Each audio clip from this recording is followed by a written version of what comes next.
Yes, welcome everyone to the Two Marks Talk Tottenham. We're back again for another rantathon about the weekend and our club in general. We've got some great guests on here tonight. Obviously, we've got Mark the Sheriff with us. We've got Nige Pure Coys. We've got Coover at the Three Spurs Boys. And we've got Jay, the Hotspur Cave. Welcome to everyone. Welcome. So good to have you here. Got some different opinions on here tonight to what we've had in the last couple of weeks. So let's get into it.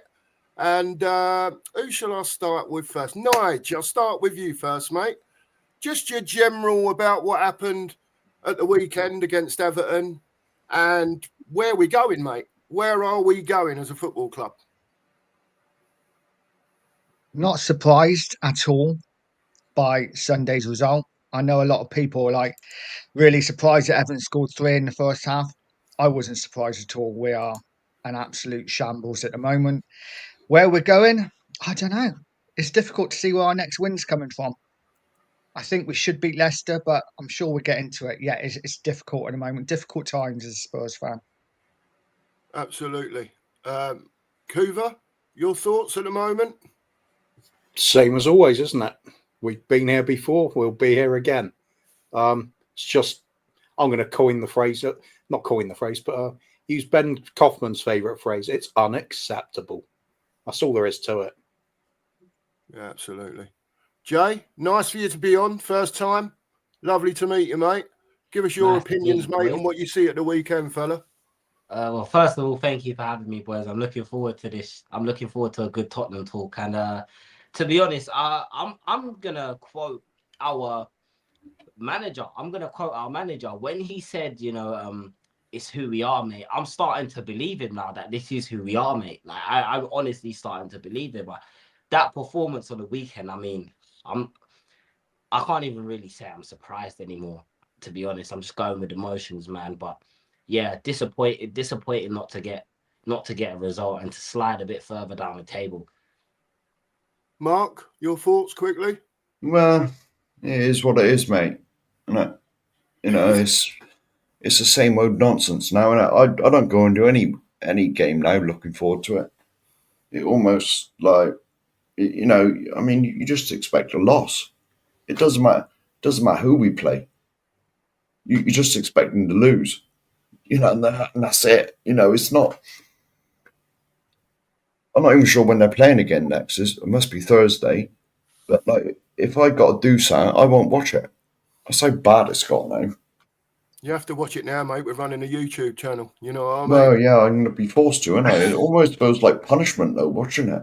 It is punishment. I'm watching the first half with my hands like this. Yeah. In the front room. Do you know what I mean? Like, oh my God, what's going on? 3-0 down against the team that had scored 15 goals. Yeah, exactly. Exactly. I was going to say that a bit later, but that's all right. Right, I'll just catch up with the chat quickly. Yeah. Reese, big up, sir. Big up, Reese. Nice to see you, mate. At Mr. Gregory, big up, sir. Big up, Andrew. Oh, you're on here, Nige. That's right. Eugene, big up, sir. Hello, Eugene, mate. Yeah. Eugene, Nige.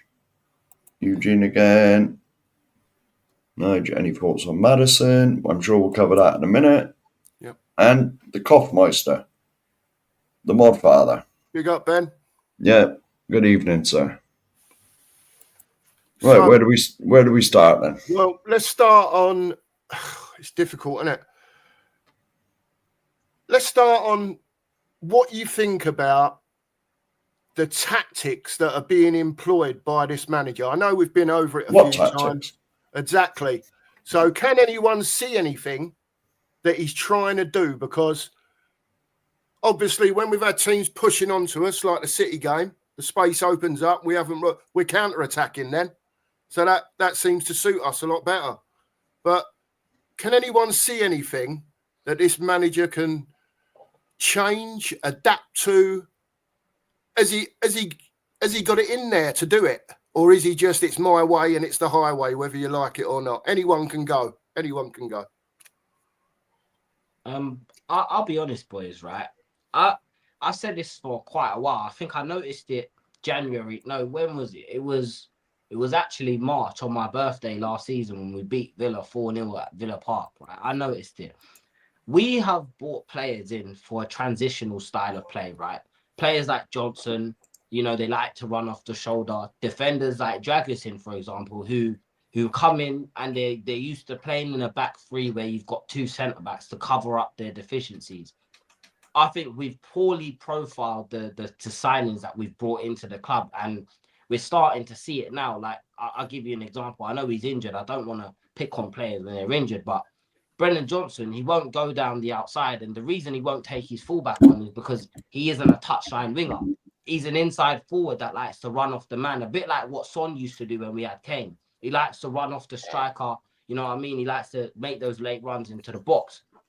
We've brought him in and we're expecting him to take the winger to the byline and cut in or get a crossing, and that's just not his game. And look, if we're all football fans sitting on our sofas or some of us at the game or whatever, and we can see that this isn't working, I'm just a bit confused as to what the manager isn't seeing. Do you know what I mean? When you look at the squad, and if we're talking about tactics, I mean, I know we tried to go to a back three, mate. Why not just play Archie Gray in midfield? We're dying out for someone who can put his foot on the ball and stop the play and say, look, everyone calm down. Let's take a breather, right? Let's try and get some control back into the game. And for me, it's a bit like I use the phrase of table tennis football is what we're playing. It's very back and forth, very ping pongish. And I mean, guys, this manager's clearly shown that he's not experienced, but I don't think he's mature enough to manage in this league either. I don't know if anyone would agree with what I've said there, but yeah, man, I just don't think he's good enough tactically. I don't think he has tactics. I think it's just go out there, play your football, try and press the life out of teams and hope we can outscore them. Yeah, I think to add on to that, I agree. Oh, by the way, big up, Jay. I don't think I've been on stream with you before, have I? No, I don't think we have, sir. But it's weird. It's weird when you do YouTube a bit. You know the faces, and you have to think if you're actually on the same stream as people, even though you recognise them. Same with Nige. Yeah, I think tactically with Ange, I think we're looking at a manager who has literally does what it says on the tin. He has come from, let's say, lesser leagues with no disrespect to them. Actually, no, with disrespect to them. He has come from lesser leagues, done a good job in them, made his name for it, playing attacking, stylish football, and done really well with it. The pinnacle of it is going to Celtic and doing it in their league.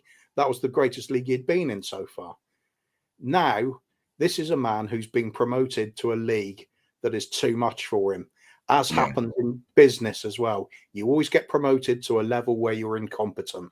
That's what we're seeing with this manager, in my belief. And the results seem to back that up pretty well now. The tactics, as far as I'm concerned, seem to be load as many people into the opponent's half as possible without looking like you're trying to deliberately lose a game, and then just get the ball forward as fast as possible, no matter what, and just run around pressing like maniacs, and then just hope for the best. Which is perhaps that could work if you're like Manchester City or Chelsea, and you can go and drop $1 billion on players and put together some sort of Galactico team. Perhaps you can get away with that, like the Brazil team of the 1970s, when they just had the greatest players on earth, and the tactics really didn't matter that much then. But we can't do that, and we've got a chairman that will definitely never do that. So we've got a manager who's inept and a squad that isn't able to play the kind of football he wants to play, and we're going nowhere. So the tactics, yeah, it's almost a case of what tactics, but they're there. It's just they're poor. That they don't, and the fact he will not ever adapt them, and the fact that you hear people talking about, I think it was Stell talking the other night about the coaches there. He knows some of the coaches at the club, and they're talking about they feel like Ange just overrules what they're trying to do. It looks, when you watch this team regularly, it looks like a defence that's never been coached. There's no coherency there. There's no leadership. You always look on when somebody takes over a new club, and you're looking at them trying to strengthen the team. They start at the back, and you look at those straight lines across the pitch. You can tell the defense is well marshaled. People are plugging the gaps in front of them. There's a sense of unity and purpose. You could see it with Everton. The moment Moyes goes back, they've got that instantly. 18 months later with us, I think is worse than ever. Yeah. Worse than ever. And here's the bit that's actually, I just thought about today, really. Are we seeing a repeat of last season in a way? Because last season, first 10 games, brilliant, unbeaten. That's where Ange got everybody on board. It was fun times. And then we just fell off a cliff. Injuries crept in, results plummeted. We finished the league season on an absolute whimper, desperate to get over the line. What's happened this season? I think the fear is now the start to this season is our golden period. And that's where we're winning one, losing one. It wasn't good. And now we've fallen off the cliff like we did last season. The physical demands we can't meet them. The players are always getting injured doing this brand of football. My fear is now, because we've had a poor start this season, and now we're getting even worse with one win in 10 games. We talk about relegation and lots of people will dismiss it. Oh, no, it couldn't possibly happen. Look at what's happening. Yes, it bloody can. If you look at the form over the last 10 games and continue that to the end of the season, we'll be on around 32 points at the end of the season. 32. Serious? Yeah. Is that true? Is it? We've won 5 points out of the last 30. Yeah. If you carry on that kind of form, we're only going to pick up another 8. That's how serious it is. And it's all being glossed over like, oh no, Ange will pull us through. I think people have just woken up lately. It's not happening. We are getting worse constantly. And teams that we need to beat to make sure we're safe, we're even losing to them now. I don't know where we go. As for tactics, I agree. Yeah. What tactics? It's Yeah. a mess. Well, the thing is, if that's shocking. 32 points, you said.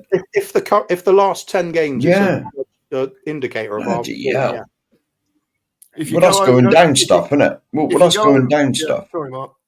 No. I was going to say, because there's always one team, it'll probably be Southampton this year, that only get, like, I don't know, in the teens points.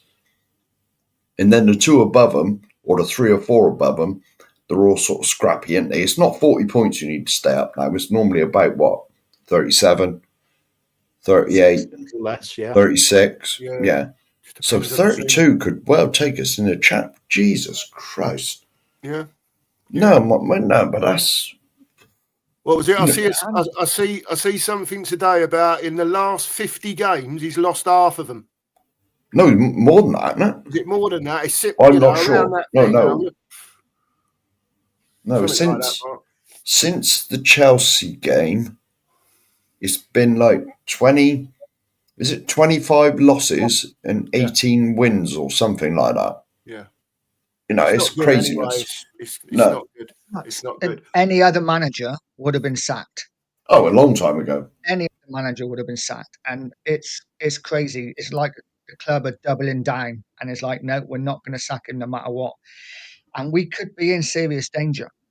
If we don't pick up points in our next couple of games, I mean, Leicester is massive.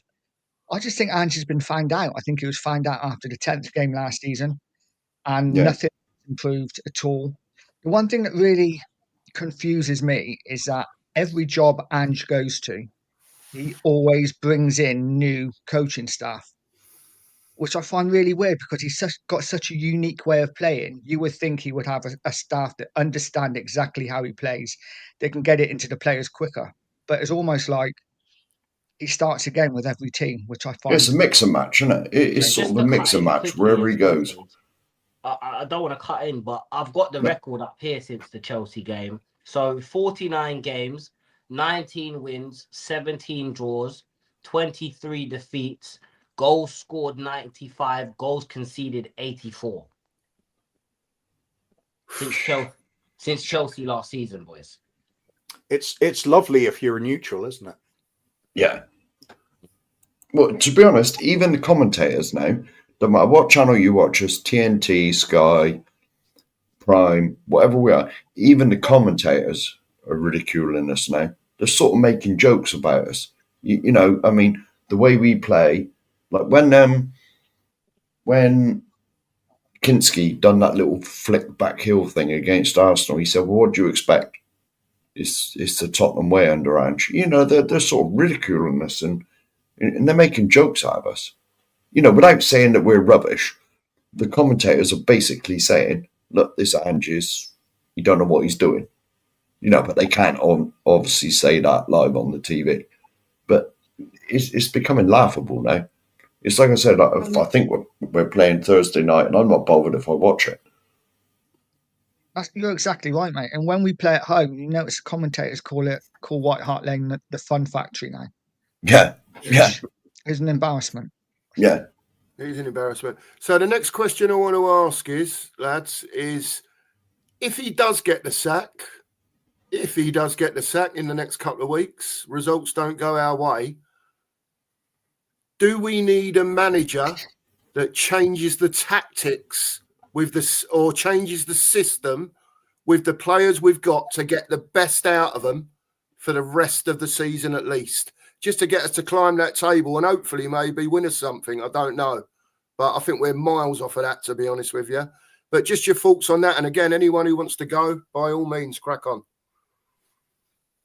For me, it's not even changing the system. It's just making us play a normal formation, defensively solid, you know, and not just all bomb forward like an under fives kids team. Just sensible tactics. For me, we don't have to change to a back three. We can play with a back four. Just for me, it's just sensible.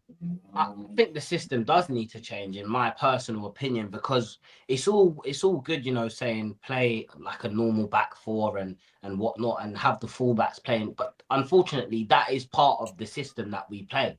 The fullbacks, we're a team that's supposed to overload our opposition with the opportunities that we create. We're supposed to overload them by outscoring them, and, you know, firing 20, 30 shots at them in a half, you know. I believe that the players that we have are not suited to possession style football. And we can see that just with the amount of times that we turn the ball over in midfield, in our own half sometimes. The amount of times we turn the ball over is ridiculous. Now, I'm not of this notion that getting a back three manager means that you have to play pragmatic and play like a dinosaur, because we know Amorim, for example, he's a back three manager, but he still likes to play possession-based football. We can still play possession-based football. However, unless we're going to go out there and sign players that are suited to the system, which, look, you guys have been supporting Spurs for longer than me. So you will know Daniel Levy has no intention of doing that. He's not going to go out there and bring in the players that we need to play this fancy style of football. I think everything needs to be scrapped from top to bottom, scrap the whole thing, go back to basics. Because when we had Conte, the truth that people don't want to admit is it was working because we were fourth.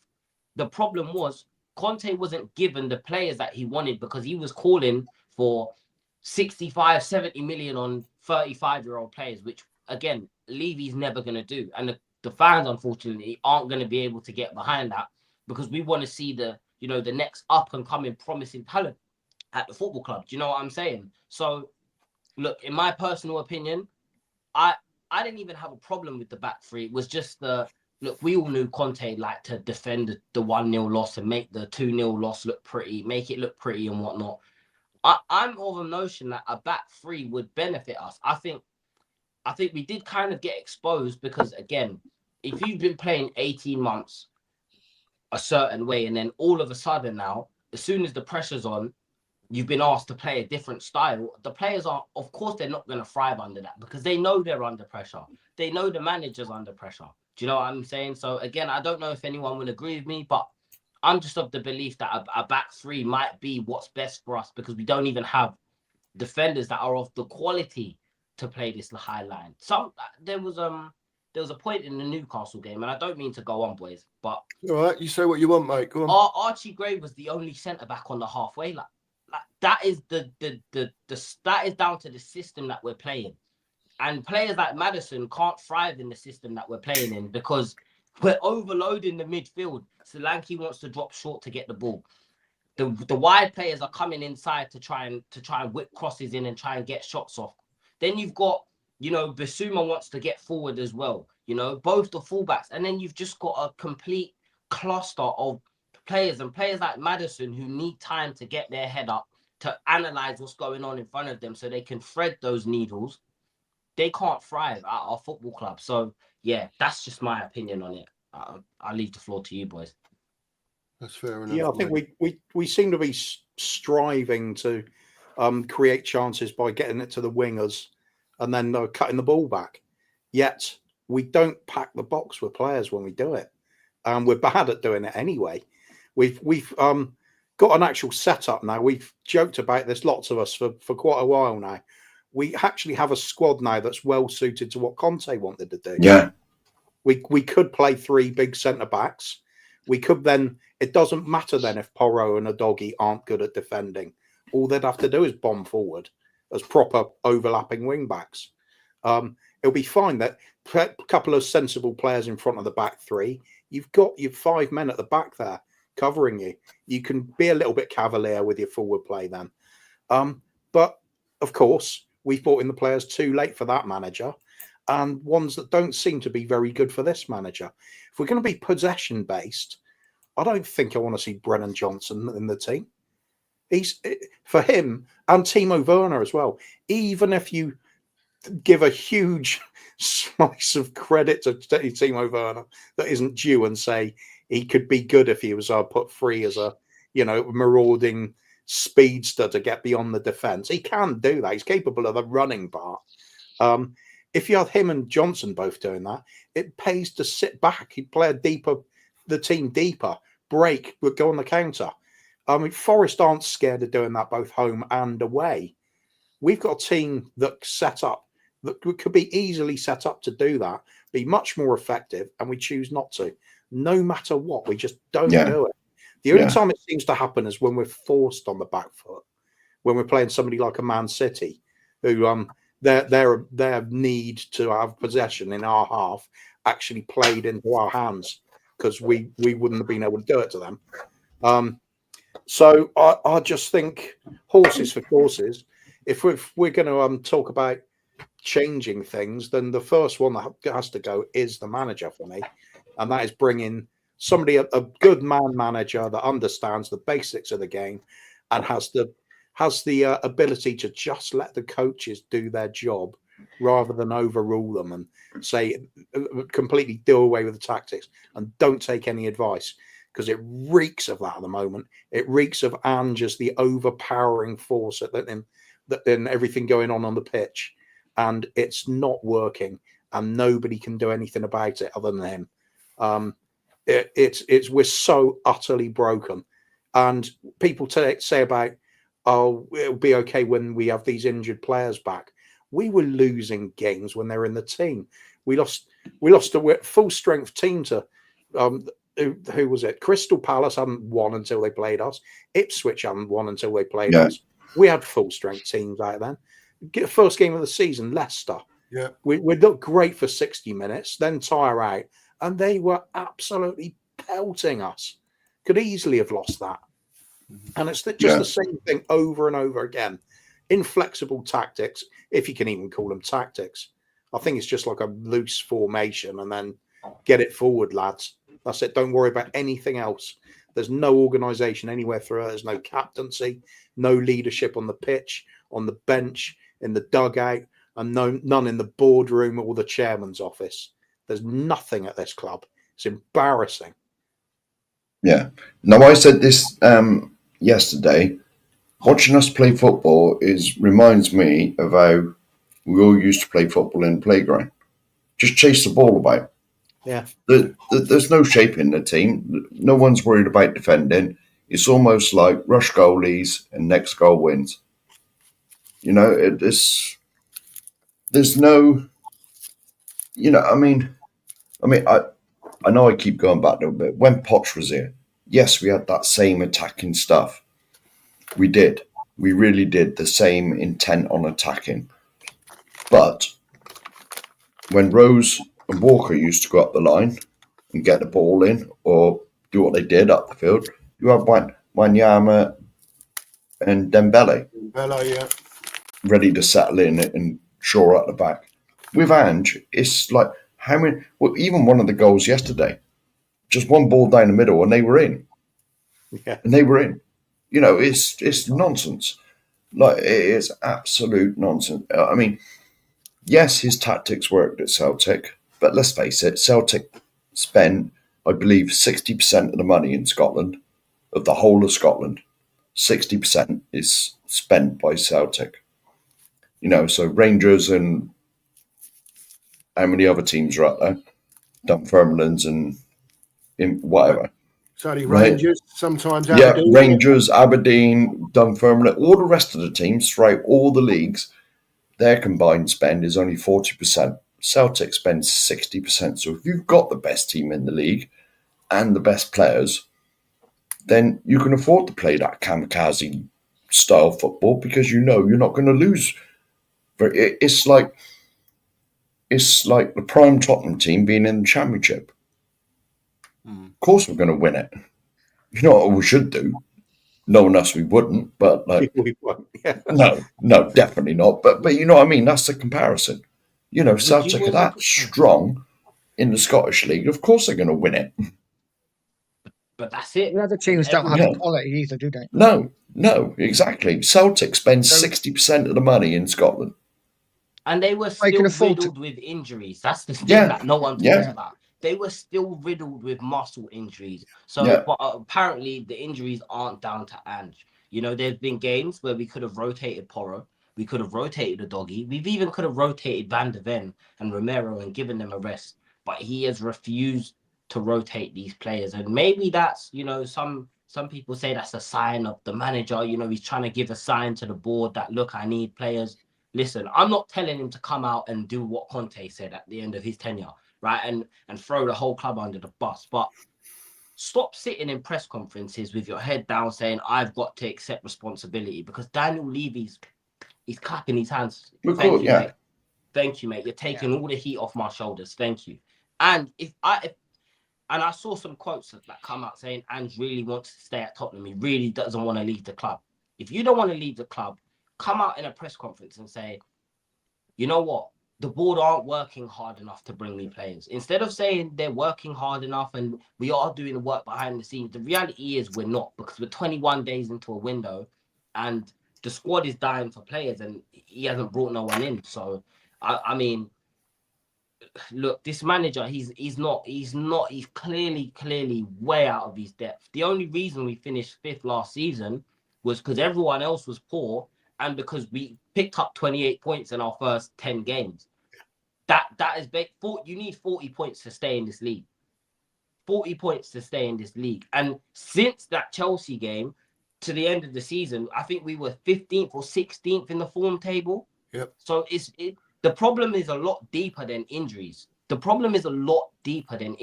I feel like it's very easy to use the injuries as a scapegoat when you want to protect the manager. And my question to everyone that's Ange in is, do you love Ange more than you love Tottenham Hotspur Football Club? That is my question.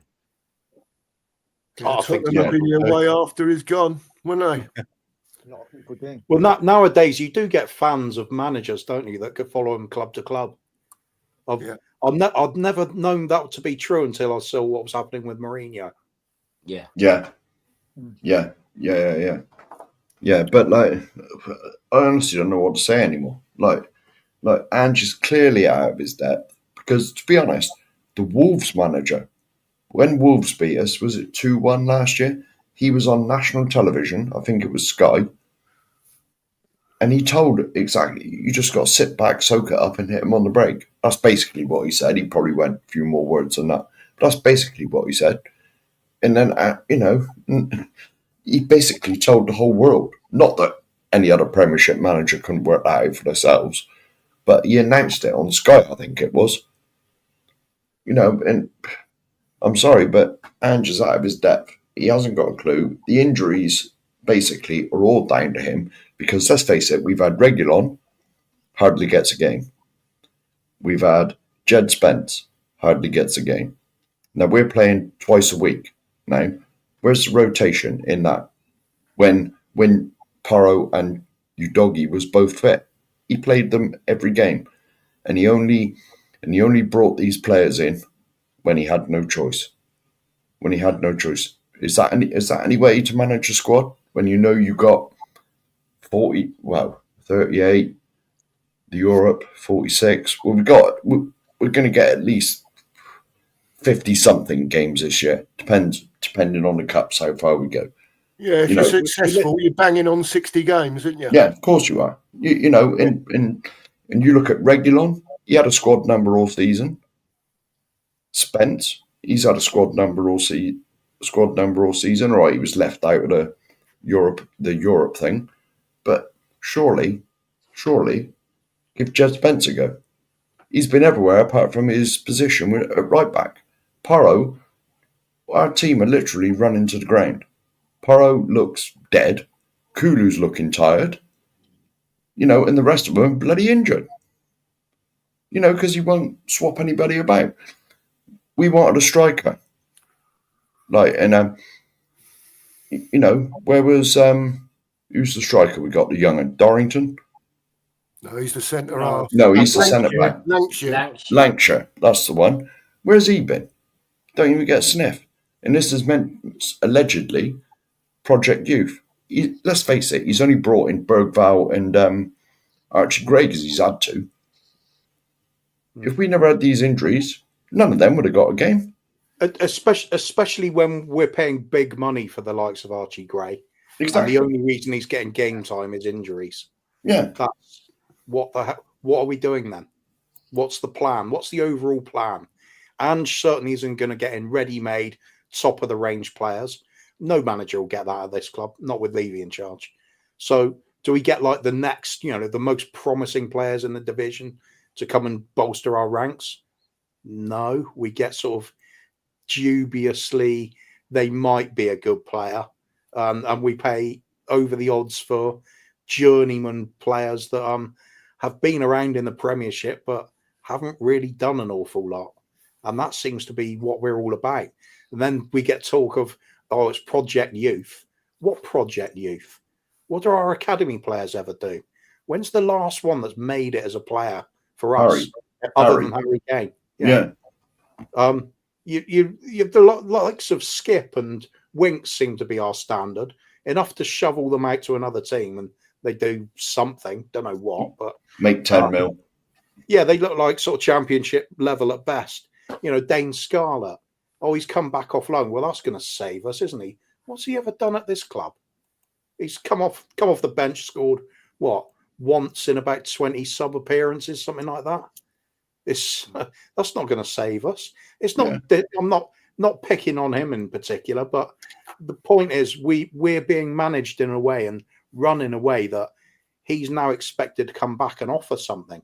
He's not. He's either not good enough or not ready. It's been that way all the time. Same with all our other players.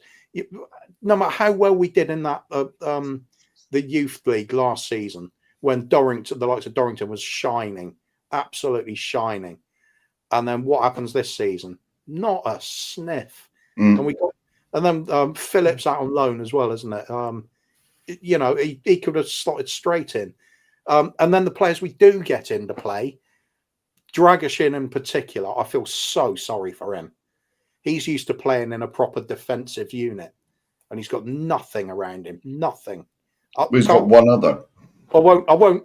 Oh, Ben Davis has got a bit of experience, but you look at Archie Gray. Archie Gray's clearly not the central defender. He's not been coached that way. He's doing his best, by the way. I'm not going to pick on him or Bergvall, but you look at Dragashin and you think that's a player that knows how to defend his area. He's not somebody who wants stuck up on the halfway line in a really high press. It's ridiculous. We're absolutely running players into the ground, out of position, and there's no chance of them getting and doing anything. They'll never fulfill their potential like this. Porro, I think we can all see now that is not somebody you pick as a right back in a back four. I think everybody can see that. He just doesn't defend very well. Back three with him as just a wing back with very little defensive duty, fine. No problem with that. You've got other players that cover his position then.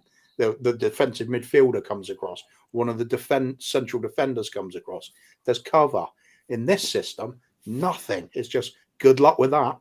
Porro's up the pitch. Even if he does get back, he's not very good at defending. I'm not going to pick on him either. That's just, I don't expect him to be this rock steady sort of, 7 out of 10 Gary Neville type, right back that just knows his defensive roles and adds a little bit going forward, but not much. That's not Porro's game. And it's the same all over the pitch. Doggy, I think, is being absolutely wrecked at this club. Yeah. One of the most promising wing backs in Europe for his age, and scoring goals, assisting in Italy. Come here, and he's turned into that inverted fullback role. Is absolutely destroying him. He doesn't look like he's a comfortable number 10. He needs to be getting down that flank. Anytime you see him having a good game is when he's doing that. It's when he's going past players on the wing, getting to the byline. We just don't see enough of this. It's like there's no point in anything we're doing at any level. It's just an absolute mess. It's beyond a joke. We desperately need somebody to come in with some sort of vision about what this group of players can do. Because I don't think anybody at the club currently have it. Possibly the coaches, but everybody ignores them. Yeah. Well, let's face it, right? Now, I believe like a good manager will work with the tools he's got. He makes do and makes the best of what he's got. Yeah. Now, Udogie and Porro were both bought for Conte, who played a back five. They are wing backs. They're not up and down, up and down, up and down. You got to come back and defend as well. They are wing backs. The only natural, I believe, because I'm not sure what Regulon is, but the only natural fullback that we have is Jed Spence, and he only gets a game when he's forced to. Like now, because he's had to play him. Literally, Ange is ruining this team. I bet there's a manager that could come in and he'd get us playing differently because of the tools we've got. Yeah. Not just try and fit people into his system and say, there you go, off you go. Well, even if he's got a system, I'm not even sure he has. Sheriff, I look at Forest, I look at Bournemouth, Brighton, Fulham, West Ham. They don't have better teams than us. But one thing they do have is a manager that understands how to get the best out of what you have available to you. How to set your team up to your players' strengths, not to what. And I understand you don't want to sacrifice your integrity or your morals, right? But for me, your integrity is in the gutter right now because you're persisting with a style that every manager. It's bad when rival fans and rival managers are doing press conferences asking you to play the same way that you played that almost got you battered at home to Man United in the cup. Do you understand what I'm saying? It's so obvious. And for me, I'm sitting here looking like the way he's using these players is almost like he's trying to prevent them from leaving the club. It's almost like he doesn't want them to move on because he's playing them in positions that it doesn't work. You made a great point about Udogie, right? Udogie has looked woeful this season. But that's because, again, he's playing because he knows that if he's out injured, we're screwed. Same with Porro. A lot of these players know that if they go out injured, right, the drop off from them to the bench is too massive. And I think that also plays a part into players playing with a chip on their shoulder and not playing with 100%. Son is a perfect example. If Son doesn't score, I don't even know he's on the pitch. I thought he got subbed off in the second half. I didn't even know he was still on. I honestly believe that Son had been taken off. I didn't know. Now, obviously, guys, what the abuse that you guys were, not you guys, but the fans were hurdling at Son after the game. Listen, it's unacceptable. I don't care how much money you spend. Listen, I've spent a lot of money as well. I've traveled home and away. I was at the Mura game when we got absolutely rolled over in the conference. Do you know what I'm saying? So look, I've spent money traveling to support this club. But if there's one thing you don't do is you don't hurdle abuse at these players. Because at the end of the day, they're people, right? But I find it hard to be angry with them, because imagine you've travelled 4 or 5 hours up to Everton to watch us go 3-0 down and see your manager standing there looking defeated. He knows, I think he knows his time's up. I think you can see it in his eyes, man. He looks like a broken man. And I do feel bad for him. I do feel bad for him in the sense where he hasn't been given the tools to become successful at this football club. But then at the same time, he's sat there and gone along with everything that's happened and taken it all on the chin. So it's like, I don't know. And a couple of your comments here, I've been pointing out the fact that at Celtic, you know, a lot of the Celtic fans, as much as they loved him, they knew he had flaws. They knew what his deficiencies were. However, it was covered up by the fact that Celtic are the best team in Scotland. They have been for many, many, many years. I know Rangers had their little stint where they, you know, they were doing their thing and whatnot. But the black and white of it is Celtic are the best team in Scotland. We aren't the best team in England. We're not even the best team in London. Right? So, Yeah. so as a manager, if I'm the manager of Tottenham coming in, I'm going to say, look, Levy, I know you can't go out there and sign 100 million, 200 million players. I know that's not the business model of the football club. But these are the style of players that I need. I need players that are good under pressure with the ball at their feet. I need centre-backs that have quick recovery pace. I need full-backs that have some defensive prowess. And I need a striker up top that knows how to put the ball in the back of the net. I don't think he's done any of these things now, and we have to sit here and just call it for how it is. We have to call it for how it is, unfortunately. Yeah. Does just a slightly different point. Does anyone think? I'm just thinking about the bad run of form we've had since the first 10 games, the first 10 unbeaten games.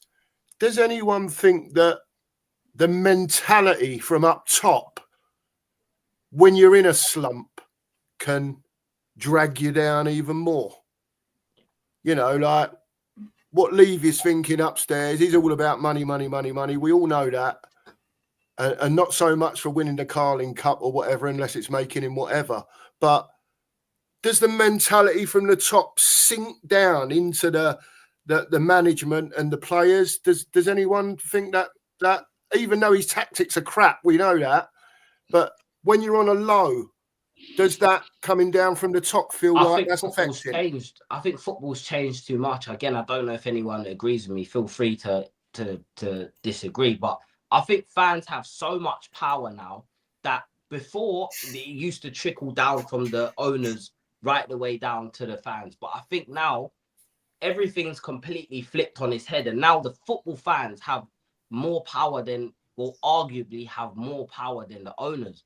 If the fans sit here and don't call anything out, right, the owners don't have any incentive to act, because to them, they're doing a good job. They're making enough money, the profit looks great, and the fans aren't complaining. So in their eyes, they're doing a good job. But if we've got, I don't know, 15, 20,000 season ticket holders boycotting and saying, you know what, I'm not going to the games. You know what, the club shop, I'm not going to go and buy the new kit this season. You won't catch me in the club shop. Then I think that's when, I mean, we've seen it with Arsenal, right? And I hate to talk about them not down the road, but when they wanted Wenger gone, they come out, they voiced their opinion, Wenger left. United, they wanted the Cronkies out. What did they do? They come out, they voiced their opinions, the Cronkies sold the club. This is what happens. This is what, now the power's in football fans. Football fans have the power. It's just, unfortunately, a lot of us are just happy with just being in the conversation. Like all these debates about whether you take 15th in a cup or 4th and no cup. Why can't we take 5th in a cup? Why can't we take 4th in a cup? You know, why is our standards so much lower than everyone else's? And that comes from the fans being so starved of success that they'll take anything. Yeah. That's just my take on it, boys. I think from my point of view, I think Levy's changed a little bit over the years, because you go back a while when, you know, think the wheels came off or we'd lost a manager that was very popular, fans in a bit of outcry, and I think it panicked him. I think he was really alarmed by it. You know, music goes up in the stadium to drown out the boos and any chanting, and then we'd suddenly do something to try and appease the fans. I don't think he even cares that much anymore. No. I think now he can do whatever the hell he wants, and he'll just put his fingers in his ears. Oh, what doesn't even do that? He'll just ignore it, sit in his office, look at the next business deal. It's all that matters. He knows that this fan base is not going to bite him. We're not going to reunite. We're not going to fight him. We're not going to get those big scenes of thousands of fans protesting. It's not happening, and he knows damn well he's won. He has absolutely won. Untouchable now. I'll be honest with you. I'll be honest with you. The thing is now, that stadium is such a moneymaker without the football. That being successful on the pitch is even less important now, because we've seen it in the past where if a manager didn't get Champions League football, they were gone. Or at least Europa League football, they were out the door. But now, I mean, we're not getting anything this year. We might get relegated, I suppose, but we're certainly something. But we're certainly not getting like European football, without a shadow of a doubt. We're too far off that now, But like the way the business is now within the club, success on the football pitch is even further pushed into the background. But put it this way, it was never at the top of his agenda in the first place. But now with the concerts, the boxing, the NFL, all the rest of the stuff that goes on in the Levy Bowl, success on the football pitch is even further down the pecking order. That's only my opinion. I don't know whether everyone else agrees. I couldn't agree more. I think we're making so much money with other events going on that it used to always be about Champions League football. Get into the Champions League, make money. Now he doesn't need to get into the Champions League. He's quite happy. As long as we're still in the Premier League, he's quite happy. And I mean, and the fans are happy as well. They're singing the manager's name at 5-1 down to Liverpool. Yeah, well, that's fucking. I mean, where do we go from that? It's crazy. Sorry for swearing. Well, no. We ain't monetized. How you can be singing a manager's name when you're 5-1 down and then accept when you've scored 2 goals? Yeah, and it's 5. Was you there, Jay? Was you there, Jay? Every home game, I've got all of the programs from. Oh, you poor man. And what did you do? Are you on community service or something? It feels like it. It feels like Is this part of your 100 hours or something? It feels like you've got a terminal illness, but you don't get to die at the end. That's what it feels like. Honestly, that's what it feels like supporting this club. You just pray, just Lord, please take me. I'm ready. I've had my bags packed for months now. Just let me go, please. And it's like you can't get away from it. But no, I was there last season. Haaland scored. 20,000 of our fans are doing the Poznan in the North Stand, doing the Poznan when Haaland's just made it 2-0.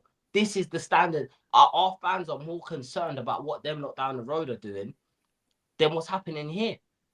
And Levy knows that. Levy knows that. And I honestly think if Ange had won at least one of those North London derbies, his job would have been 100% safe this season. Because we've beaten Arsenal. We're in cup finals and next round of cups. That's all that matters. We make more money on a match day than we do for finishing 4th anyways. So there is no incentive to finish 4th anymore. There is no, if you don't get top 4, you're gone. Because we generate so much money. Yeah. We generate, even, I was at the Travis Scott concert this summer, right? And the club shop was still packed. And it wasn't even a football event. It was a concert and the club shop was still, there was a queue from the club shop right the way down to Tennessee, which is like 5 minutes away from Bruce Grove Station. So, listen, nothing's going to change unless the fans change. Unfortunately, the fans aren't going to change, boys. I do have to jet. I need to go make dinner for my son. He's knocking on the door. I need to go. That's all right, mate. But no boy, worries, mate. This has been a really, I've really enjoyed this, man. I hope we can do it again at some time, man. Honestly, I really enjoyed it. Thank you for having me on your show as well, Marks. Big up, Jay. Make sure everyone subscribes to the Hotspur Cave, please. Sub the Jay. Soon. Yeah, it's on the screen. Make sure you bang a sub to him because he's doing great work. He's just started as well, so he's just getting going. Speaks a lot of sense. Jay, thank you very much, mate. How long have you been going now, Jay? About a month, isn't it? Is it a month or so? A month? Yeah. No, 6 weeks you've been going? I started after the Roma game, but I wasn't sure if I was gonna take it serious. And then I've had a few like the other YouTubers, like even from the Arsenal community. Like I spoke to Lee Gunner for about an hour on a phone call, and just a few other YouTubers kind of gave me a bit of the push that I needed and said, look, it might start off slow, but you just have to keep working at it and keep sticking to it and keep speaking what you believe. I truly believe, right? And big up both the Marks for even having a platform like this. This is what we need more of. We need more football fans and Spurs fans saying what they truly believe and not what they think is going to gain them the most likes and retweets on Twitter. Damn Do you right. know? Yeah. So, yeah. I don't even know where it is, so. It's been a pleasure, man. I hope we'll catch up soon. You boys are always welcome on my channel as well. Yeah. Yeah, man. I'll drop you a DM, Mark, and we'll talk Yeah, about it no properly. worries, mate. We'll speak soon. Look after yourself, fella. Big up, Thank you Jay. very much. Take care, boys. Cheers, mate. Thank you. Okay. Oh, it's nice to meet Jay. Yeah. We'll move on a little bit. Any thoughts about Hoffenheim on Thursday? I haven't really looked into it. I don't know what injuries we've got. I know Jed Spence can't play because he's in the he's not in the Europa squad, is he? Oh, no. No. That's one of our star performers at the moment. So, Yeah. Oh, Well, because yeah. Hoffenheim are struggling themselves in the German league. I think they're in 15th or 16th. and They're in a relegation battle like us, aren't they? Yeah, pretty much. Dr. Tottenham again, isn't it? It's got it Yeah. written all over. Pretty much. We're just awful. What's the point of even thinking it's going to be an easy game? It won't be. No. I mean, the shocking thing is we're comparable to them right now, struggling. That's the thing people need to get through their heads. We're not in second place chasing for the top of the league. We're getting down into relegation territory, the same as they are. Crap teams playing, very badly underperforming teams. The only difference is, I'd say, we should be at near the top of the table. We have got the resources, far greater advantage over so many other teams around us with our financial muscle, and yet we choose not to really use it properly. Hoffenheim haven't got that, so all they're going to have is a lot of heart and probably a manager that at least organises them a little bit, even if they haven't got the quality. So we're up against it as far as I'm concerned. I definitely wouldn't bet on that game.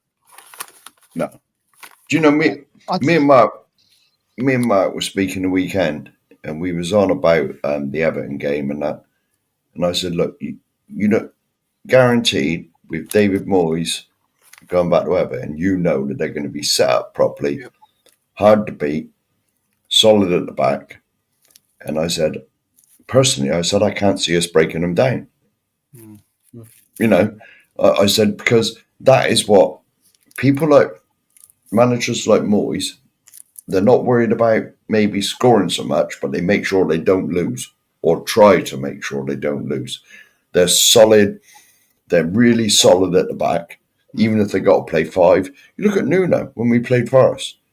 He started with a 4, got 1-0 up, converted immediately to a 5. 5 at the back he went in the end, and just stunk the game out. Had the 3 points and said, thank you very much. Even if you look at it the other way around, Mark, it's like what Liverpool do when they attack. They throw lots of people forward. They're prepared to take the risks, but then that's because they've got quality, isn't it? They've got Exactly. Even when they're not finding the net as often as they should be. You watch that game, their last game, 37 shots on goal. My God, we have to go half a season to get that. We normally get that on ours every game. Yeah, the opposition. The opposition get that against us. My concern is with European games, we struggle against like Finnish second division sides, and I know Hoffenheim are not great, but they play in the German league, and someone just said most Bundesliga teams are decent. This is going to be a tough game. Yeah, really tough game. Yeah, and then it's always been comparable to the English league, hasn't it? Yeah, it's very similar style, isn't it? Yeah, a lot of physicality and a lot of technicals to go with it. You could argue they've been better at technicals than we have over the years. but that's why they win World Cups and stuff. Yeah. That's another sore point. Yeah. Well, We do struggle on the pitch with physicality, though, don't we? As soon as you come up against a midfield or against a bit of a experience in the midfield who put it about a bit, and then we're sticking out an average age of 19 in midfield. Yeah. Do you know what I mean? It's a big ask for our kids to come through that. I was watching through my fingers watching us against Newcastle and Joe Linton. Yeah. Oh, yeah. It's just just dominated, isn't it? They're just big lads, aren't they? That's every game now. Is you just like it's over behind the sofa and your head up pop up, or is that like this. Yeah. Just reading this comment, like Hoffenheim got spanked 5-0 by Bayern Munich. Imagine what Bayern Munich would do to us. Oh, it'd be more than 7. Thinking about, isn't it? It'd be more than 7. Look, like they gave us the last time we played them. Yeah. It's not good. It's not good. It's not a good look at all. No, I mean, to be honest, right, if I'm just like, because it still mystifies me. Well, personally, I this is what I think has gone on. Right now, allegedly, Daniel was taking some criticism for like the constant swapping, chopping and changing managers, 18 months and off you go, bringing another one in. And he's took criticism for that. So now he brings someone in and he thinks, right, you're my man. But unfortunately, it's the wrong one that hasn't got a clue. I mean, where was all this backing for Pochettino when he was here? Can you imagine what Poch could have done if he'd have had that money? But unfortunately, Poch was circumstances because they were more worried about like moving aside the old ground, knocking it down, building a new one. But it seems that he's put his money on the wrong horse.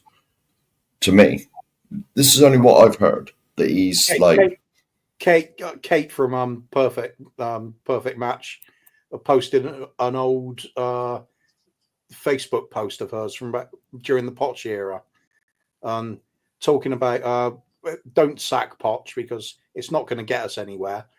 Look, what's really happened is we've spent a net spend of 83, or I think it was, million over the 5 years. Now, imagine if we had actually been serious about things.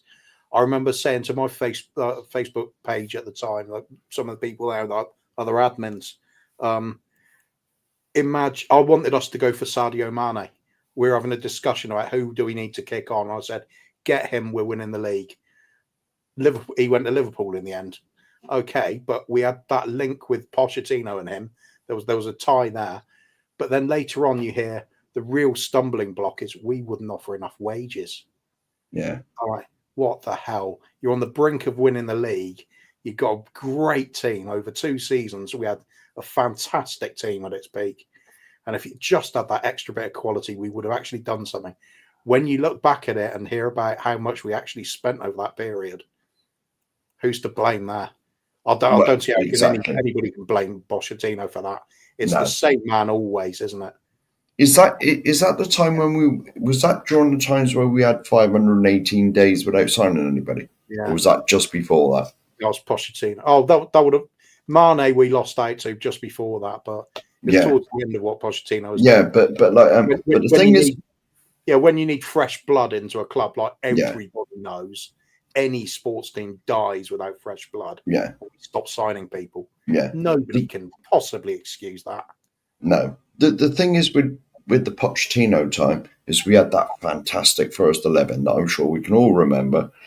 But the thing is when any of them got injured, and we had the likes of Dyer and I think Winks and that on the bench, they weren't. If Levy had just give him 50, 60 million, because the transfers weren't like crazy like they are now. 50, 60 million, got a couple of real top players. 30 million a piece would have got you like 2 sensible players. Yeah. And we'd have won both the Leicester season and the Chelsea season. Because neither of them teams had European football either, which killed us because every time we played in the Champions League, we came back and drew or dropped points.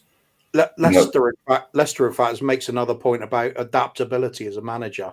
Yeah. When the Tinker man was there, and I remember that there was a game where they didn't have either Mahrez or Vardy available, and everybody was like, "Where are they going to get the goals from this time?" And he just came out and said, "Okay, that's fine. It happens. You get injuries in football. We do have some big central defenders that we can score with from corners. So what do they do? Go out and win it 1-0 with a header from a corner." You wouldn't hear anything like that from our current manager. It would be just stick at it, play the same way anyway. The only time we ever change, people say it's him adapting. I don't think it is. I think it's when we're forced into change. The Man City game. We're pushed back. Yeah, the Man City game, the Villa game where we sat back a bit and they had a lot of the ball. It's when we're forced back. You only have to look at the shape of our defence in so many games. Take the Everton game. The third goal, I believe. You watch Dragusin, his natural instinct is to go back towards the goal and defend like you'd expect from a central defender. Everybody else is in like a cluster further ahead of him. It's like a little meeting in the school playground with it's all fun and games. It doesn't really matter. It's like there was only one person switched on for that goal. It's ridiculous, and it's happening all the time. Anyway, that's dragged us back off point again, didn't it? So I'll shut up now and behave. It don't matter, Cove. You can talk about anything, mate. No. It's very unprofessional. Nige, can I just come back to a point that you made? That you said that everything will be okay for Levy as long as we stay in the Premier League. So I get where you're coming from the concerts. He's not worried about top four and all that. How does it affect him? How does it affect Levy and the fans if we get relegated? I know fans-wise, we're all going to be like through the floor and whatever else. What's he done to our club? But how does it affect Levy if we get relegated, Nige? I'll be honest, I don't know if it wouldn't be a great deal of money, would it? The first season because of parachute payments. Yeah. I think you get and the stadium's going to be full anyway, regardless. Whether we're in a championship or not, we'd still get 60,000. I don't think it would affect us that much, actually. Not for the first season, maybe going forward if we didn't go I think you get them parachute payments for 3 years. Yeah, I think so. Yeah, but would it devalue the club? Yeah, of course it will. Yeah, I was going to say, I think it will. Yeah. But and the thing is as well, can he charge £1,000 a year for a season ticket, whatever they are? Well, Ben's is like $2,500, I think. He pays like 10 grand for his full, or his family does. But can he charge £1,000 a year for a season ticket to a championship club, a championship team? Captive audience, isn't it? Well, he can do what he like. Yeah, there's enough demand for it. Even if we drop down a division, we'll easily sell out. The only good ththing, I suppose, the only good thing that Levy rubbing his hands about is there's an extra 4 home games. Because they play 46 or something games in that league, don't they? Yeah, something like that. There's 2014, 46 games they play. Yeah. And so instead of 19 home games, you've got 23. He'll be aiming, if we go down, he'll be aiming for the playoff final because it's the biggest exactly financial game in football. Yeah. Well, I guarantee if we do go to the championship, right, I guarantee we will not come back up as one of the top 2. We'll come up via the playoffs. And so he gets his big money payday at Wembley. We'd finish third. We'd finish third and not make it. Well, all right. Yeah. Get done in We're not going down. We're not going down. Well, thankfully, even though we are relegation form, thankfully, I do truly believe that there are 3 worse teams than us. Yeah, I'll do as well. Yeah, Southampton is 1. And just pick anyone from Ipswich. Leicester are definitely going down as well. Yeah, Ipswich, Leicester. So what happens at the weekend? What happens at the weekend, Nige, where you don't beat Leicester? If we can't beat Leicester at the weekend, surely he's got to go, hasn't he? Surely they've got to sack him if we don't beat them. I said that about the Everton game. I've been saying it for the last 6 weeks. Yeah. If we don't win this one, he's gone. And every time we lose, he's still down. But yeah, you would think definitely if we can't, even if we draw, we have to win that game. We can't be chucking points away at home against Leicester. But I yeah, think it has to go. I think honestly, you got to look at the cup games now.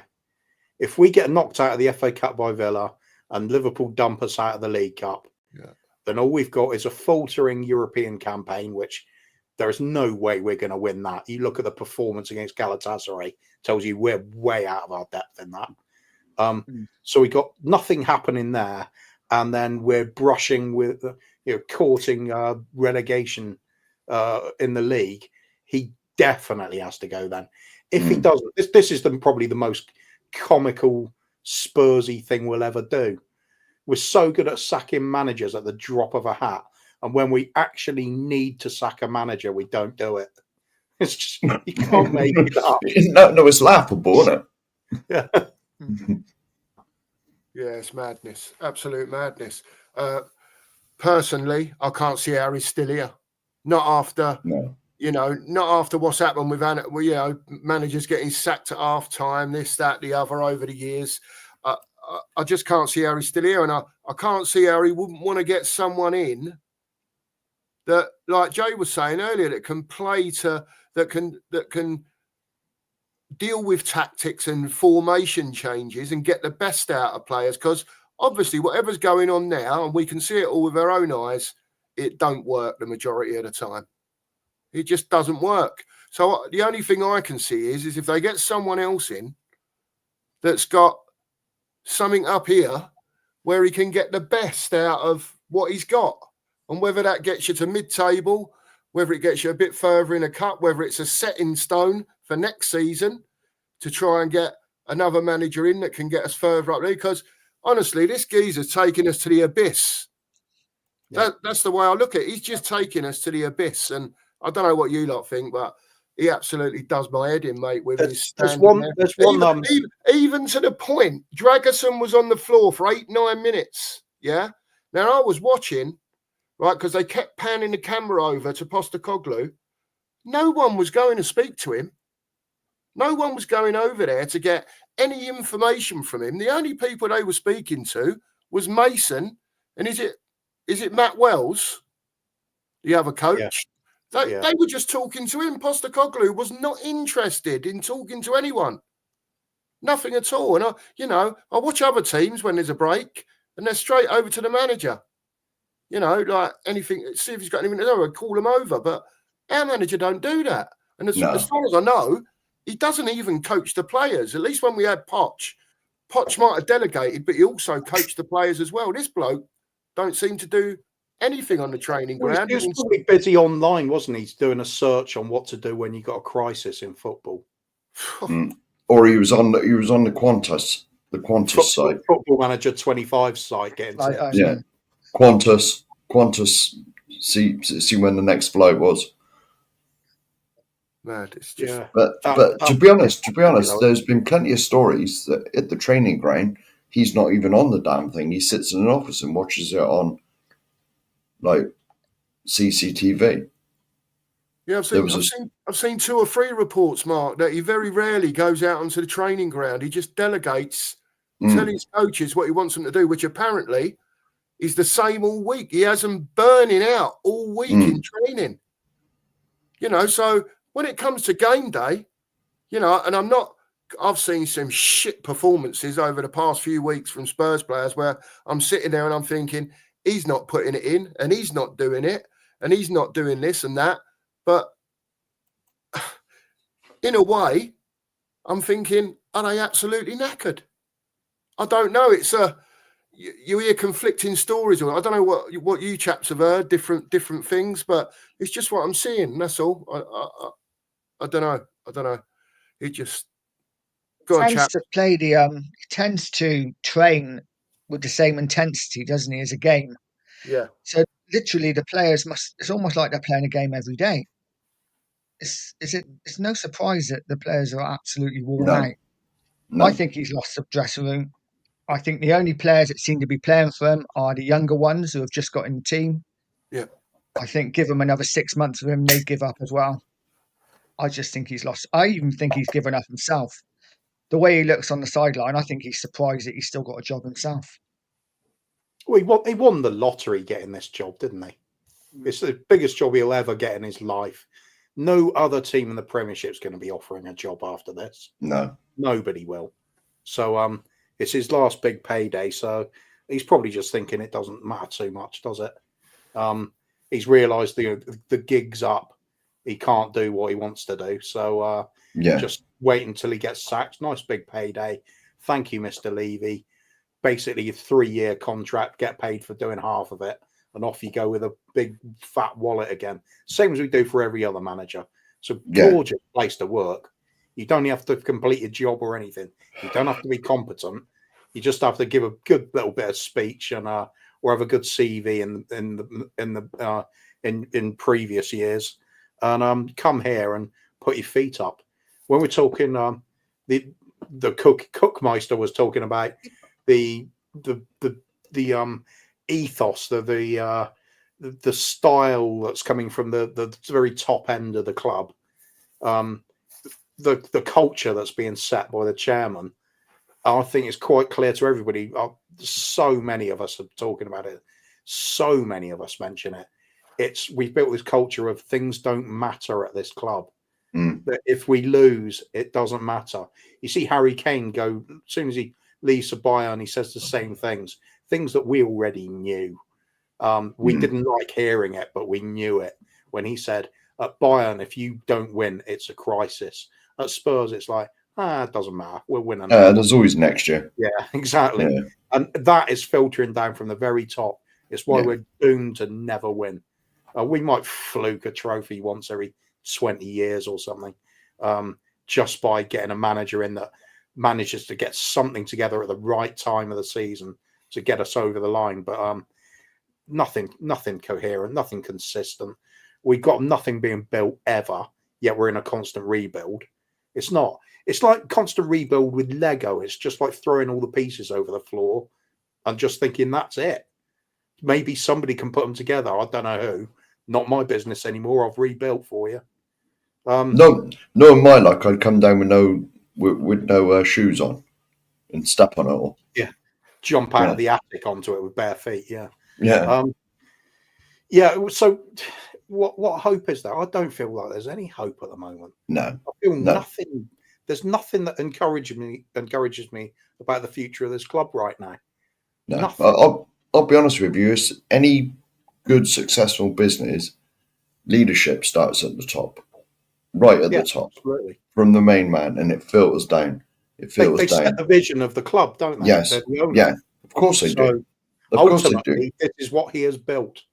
Yeah. And the fact that we keep reverting to this crap every few years is testament to show how he doesn't have a clue what he's doing. He's incapable of hiring the right people to do it for him. Or if he does hire the people that are capable, he interferes to the point where they can't do their job. Yeah. You look at what who was it that said when he left, my dream job turned into a nightmare? Is that Paul Mitchell? Yeah. And he was he was like the best scout, well, whatever he was, scout, hire. He was in charge of transfers, I think. But he got us some real top players. And and he said, like, he turned my dream job into an absolute nightmare with his constant interfering, poking his nose in, fiddling. I mean, you look at all the players we've missed out on over the years. Jack Grealish, haggling about like a couple of £1 million, I think. Yeah. And then Aston Villa got took over. Aston Villa got took over by those wealthy Americans.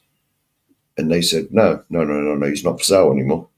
We could have had him for something like, was it 15 million? It won, and in the end he goes for 100, and we could have had him. It's like you said as well, Sadio Mane, Bruno Fernandes, we got Gedson instead. Right at the very start with Glenn Hoddle, Samuel Eto'o and Fernando Morientes lined up, ready to sign, and then haggled to the point where deals off. Unreal. Yeah, That's when you're building for the future. That's doing that. That's setting the tone for the Tottenham way that we were promised. Yeah. Um, Yeah. Jesus Christ! This is And how much has he cut the wage bill by this year or the last 2 years? It's Is it- silly money, isn't it? Big Yeah. money. 40 mil a year. So that's the figure I got quoted, because all the highest paid earners have left. And you can guarantee the likes of Archie Graham, Bergvall, and all the youngsters we've brought in, they're probably earning peanuts. Perhaps that's the conspiracy theory bit. We're actually trying to get relegated, so some of the top earners want to leave the club willingly. So it cuts the wages down. Well, yeah, again, yeah, yeah. I mean, the thing that's always mystified me is that he won't pay the wages, and yet this shiny new £1 billion stadium, we were told, was going to make us compete with the big boys. It's going to allow us to pay these 300,000 a week. The game changer, yeah. Yeah, the game-changing stadium. What's it delivered us so far? A youth club, basically. No, come on. To be fair, it has changed our game because we had a good side before the new stadium. Now we don't. Oh yeah, we the used to last be good. season, the last season at the Lane, we were undefeated. Yeah. Yeah. We was talking earlier, just to change subject slightly, we was talking earlier, Coover and Nigel, about back in the day going down to Spurs, £2 on the turnstile, and if you was with your dad and you was under the turnstile, right, you'd just walk in with your dad, and you know what I mean? Football combination. In one click. Remember the football combination? I used to go down to the Spurs when Tottenham were away, was telling Mark, 50p on the gate, right? Yeah. You could go in there, be right down the front, stand down the front, and the players that you could see play. Yeah. Just for Spurs, not just for Spurs, but opposing teams as well. And you're leaning over the barrier like 10, 11 years old, thinking to yourself, wow, this is unbelievable for 50p. Do you know what I mean? It's just madness, mate. I remember us playing Arsenal home game, and Pat Jennings had left for them at that point. Yeah. But he still had time for the crowd. You know, if he saw the kids lined up there, leaning over the barriers, like he'd always come up to you. It'd always hands out, just like showing people like he's not even wearing his gloves or anything like that. Yeah. And you just look at these dinner plate sized hands and thinking, wow, this bloke is massive. It's like, it was awe inspiring. But yeah, we just lost those times. It used to feel like it was a club for everybody back then.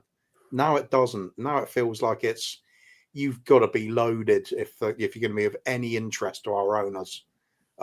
They don't want regular fans there. They want the tourist fans. They want the fans coming from abroad. Nothing wrong with these fans doing that.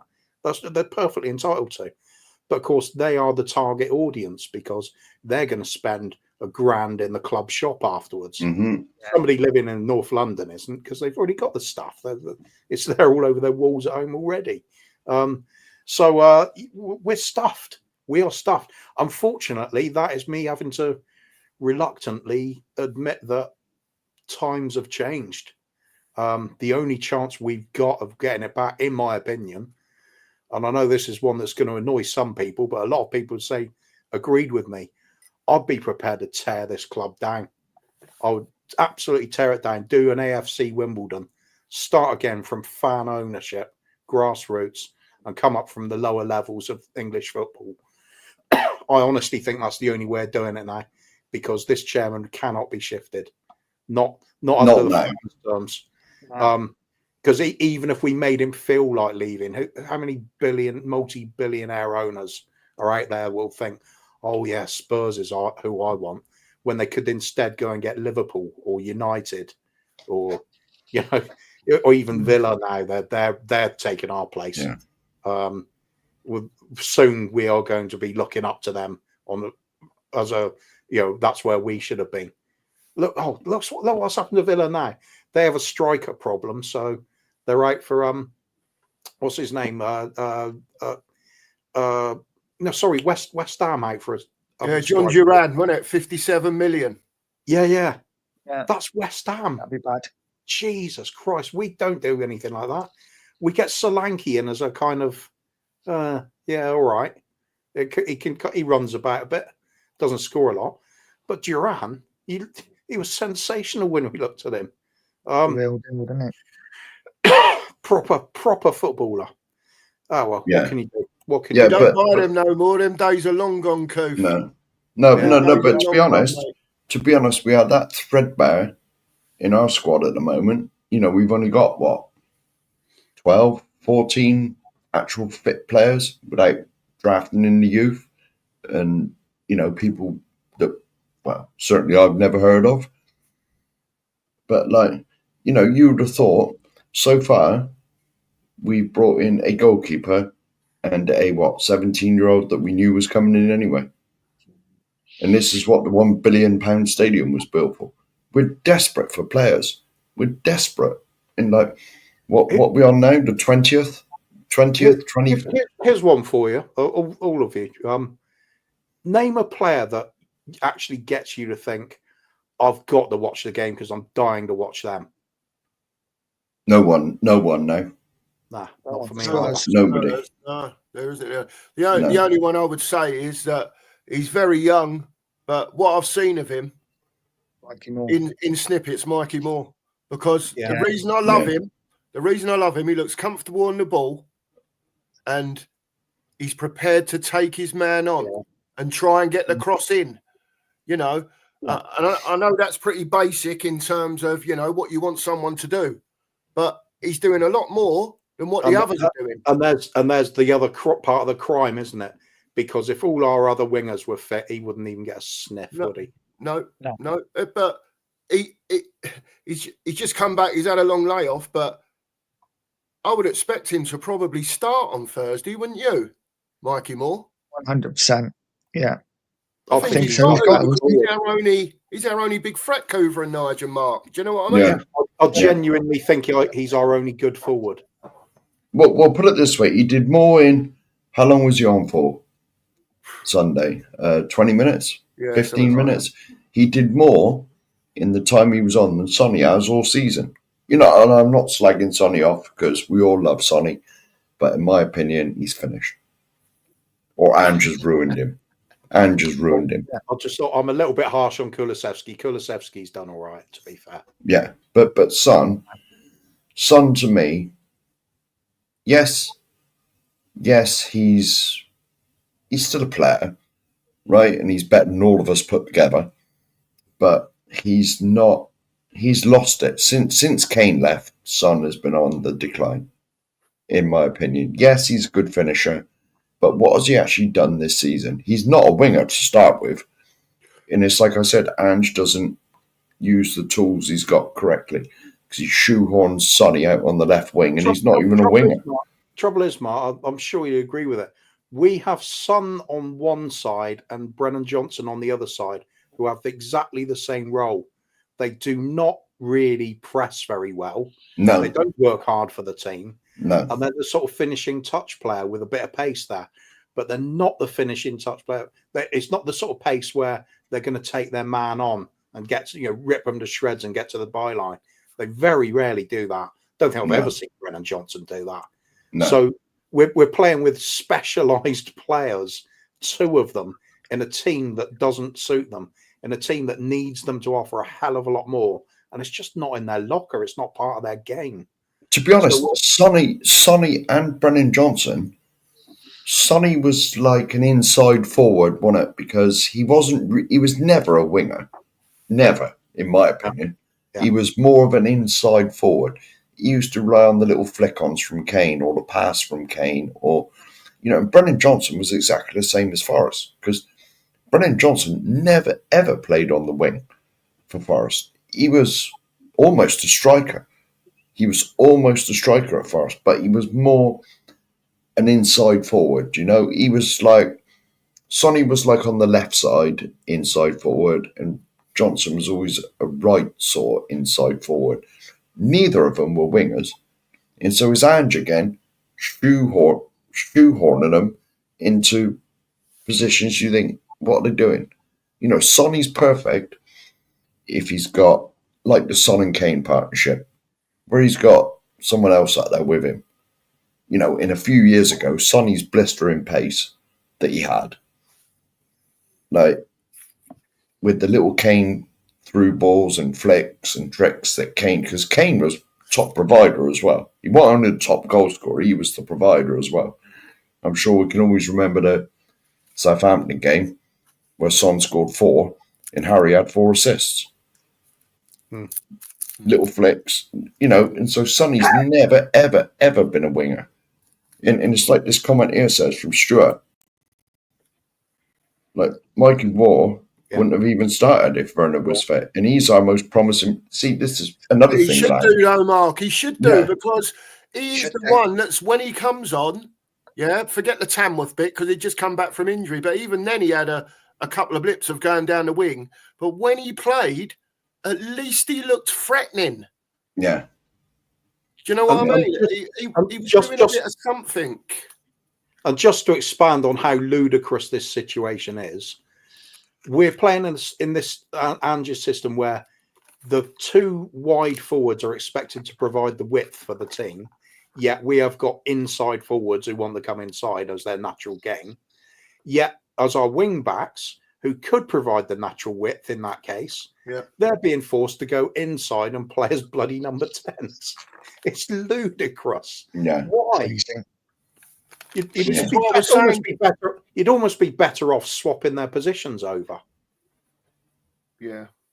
That's why I was saying about a change of system, maybe, Coover, because it seems to be like we have got players that could play in a 3-5-2, something like that. For argument's sake, I'm not, definitely 3-5-2, but we've got wing backs, we've got a doggy, we've got Porro, right? Like you said, you were spot on earlier. Porro can't defend for Toffee. He just can't. He's not, if you're going to play a 3-5-2, at least use your doggy and Porro. If the others are, like you say, Brennan Johnson, Son, they're coming in, they're filling Maddison's space. Well, at least then, if you're playing 5 in midfield that are dropping into a 5 when you haven't got the ball, at least we've got half a chance then in the transition. Yeah. But as we're playing at the moment, 2 at the back, it's absolute suicide trying to go out there and just score more than the other team. It's madness to me. I don't know what you lot think. It just really riles me up. He riles the shit out of me. He really does. I wouldn't be playing 3 at the back with Ange in charge because I don't think he's got a clue how to play it. No, I'm talking about if another manager comes in, Nige. Yeah, absolutely. But it's almost like Sunday. He's just put people in positions, said, go on then. Just don't think he's got a clue. But I agree to an extent. Think 3 at the back might be good next season going forward if we got a new manager. I think if we sacked Ange now, I said earlier, I think we sacked Ange now and just got maybe a caretaker manager in, a Harry Redknapp, which would be my dream. I don't think it matters whether you play a 3 or 4. Just defensive. Just have players in the right positions, and just I think we do a lot better. That's one of those names that's being touted around at the moment. I'd love to see it. Harry Redknapp back in as manager, Tim Sherwood in as assistant. So you got a manager that's capable of motivating players and getting them to play football and just keeping it simple, just the basics. Yeah. You could even revert to a 4-4-2 with Redknapp, couldn't you? It's just anything. He's just going to identify a player, see what his greatest skill is, get the most out of him. That's all he's ever done as a manager. He didn't even need to be tactically that great, did he? It was all about give the players the confidence to do it, give them license to express themselves, and then just show a bit of faith in that. If he needed the tactics done, he'd have his right-hand man to do that. He'd have his coaching staff to do that. And he'd trust them to do it as well. So when they said, this such and such a player isn't up to the job, he'd take a look at it. Maybe you're right. He'd actually listen to people and learn. I don't think we got that at the moment. So bring back Redknapp and Sherwood. I'll be happy with that till the end of the season. Then take our time to get a really good manager in. And at least off Harry, you get a cheap watch. It's coat. Thing is, would Harry do it? He's getting on a bit now, and I think was he 77 or something? Yeah, but just to the end of the season, that'll be fine. I think he'd be great. It would be great. You live closer to him than I do, Coops. Go and bang on his door in Sandbanks. True. Yeah. What do you think, Nigel? How can we change the direction that we're going in? Because like we were saying earlier, it just seems like it's free fall. We know it's all from the top coming down, but what can the club do to change the fortunes? Just like Coover said, I know you said about Harry Redknapp, but is he the only one on your radar, or is it basically I'll take anyone that's got a bit of nous about football for the rest of the Literally, season? I'm at that point where I'd take anybody till the end of the season. I think we all have to just face the fact that Levy's not going anywhere. He's making far too much money out of this club. Mhm. So, as far as I'm concerned, Levy, I forget about Levy. Ange has to go, regardless of what we do this weekend. I'd be sacking him this week. And if we could get someone like a Harry Redknapp, doesn't have to be Harry Redknapp. I'd take Sam Allardyce at the moment. I'm that desperate. Cool. But for me, going forward, I'd like to see someone like Terzic. Yeah. It's a big Sam's really underrated though, isn't he? At least he knew how to organise a team. Yeah.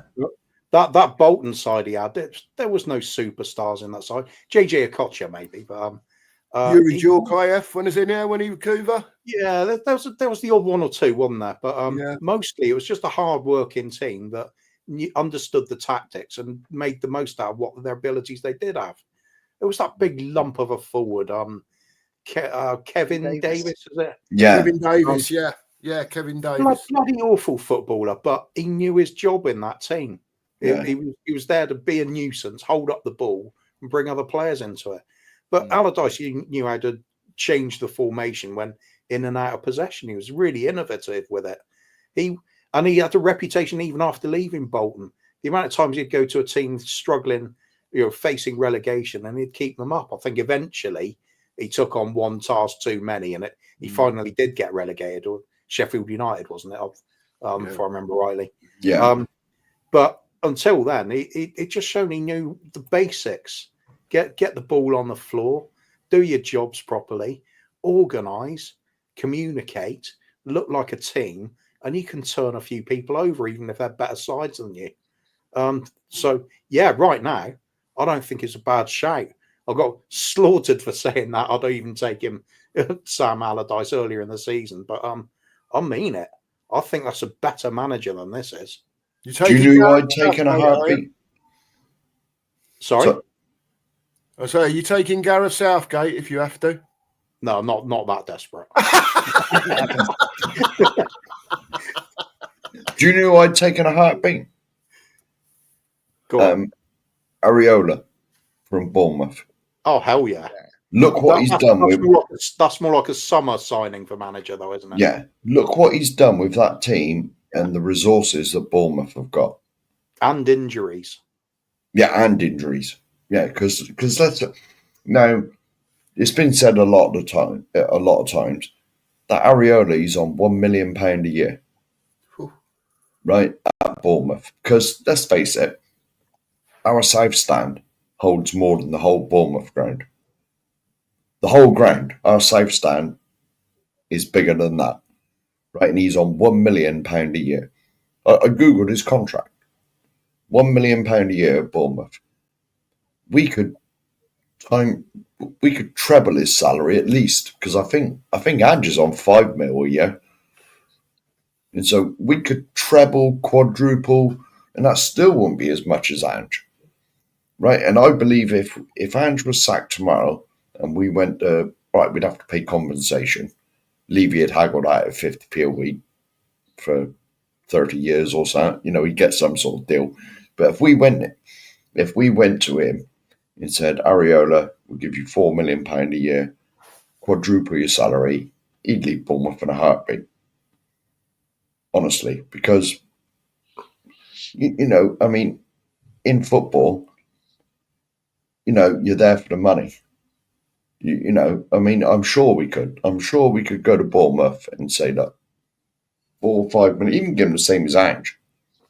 Because the way Bournemouth play, for the resources they got as well, you've got to remember Bournemouth are a very small team, and they've not got the alleged resources that we got. you know, I mean, I'd go and get him immediately. If well, it's like the same. You pay the money, they will come. But whether Levy would, I don't know.